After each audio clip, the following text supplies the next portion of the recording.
Sport français, Christophe Dominici est mort brutalement hier à l'âge de 48 ans. Une chute mortelle dans le parc de Saint-Cloud près de Paris. Un choc tant l'homme, le joueur, était apprécié du grand public. Que ce soit avec le 15 de France ou le Stade français, il incarnait à merveille le fameux French Flair à la française. Un passionné, un hypersensible, une légende de ce sport à qui la rédaction d'Infosport Plus souhaite ce matin rendre hommage. Sujet signé François Laurence. Le rugby français perd une étoile, le 15 de France un mythe, le Stade français une légende et beaucoup d'entre nous un ami.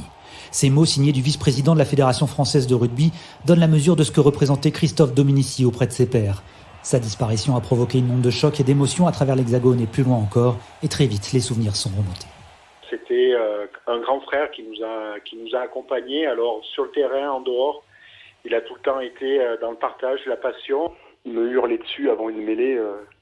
Et je me retournais avec les yeux noirs en l'insultant tellement j'avais envie qu'il prenne ma place.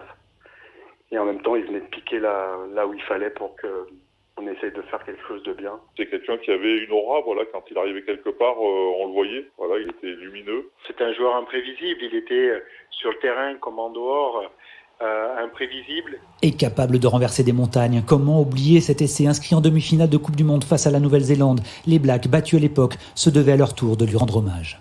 Petit par la taille, mais un titan sur le terrain. Christophe Dominici, nous ne t'oublierons jamais. Repose en paix, cher ami.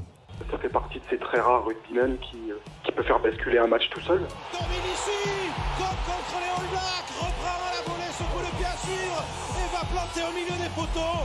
En parallèle à ses exploits avec le 15 de France, Christophe Dominici aura profondément marqué l'histoire du Stade français en soulevant à 5 reprises le bouclier de Brennus. Le joueur laisse en héritage un CV exceptionnel que beaucoup ont eu la chance de partager à un moment de leur vie. Mais l'homme est parti seul, touché, éprouvé, laissant derrière lui bon nombre de questions et peut-être des regrets. Qu'est-ce qu'on n'a pas fait? Qu'est-ce qu'on aurait dû faire? Malheureusement, il n'y aura aucune explication à trouver et il n'y a aucune explication à chercher. Samedi, les Bleus l'ont promis. Ils lui rendront hommage face à l'Italie, en Coupe d'automne des Nations.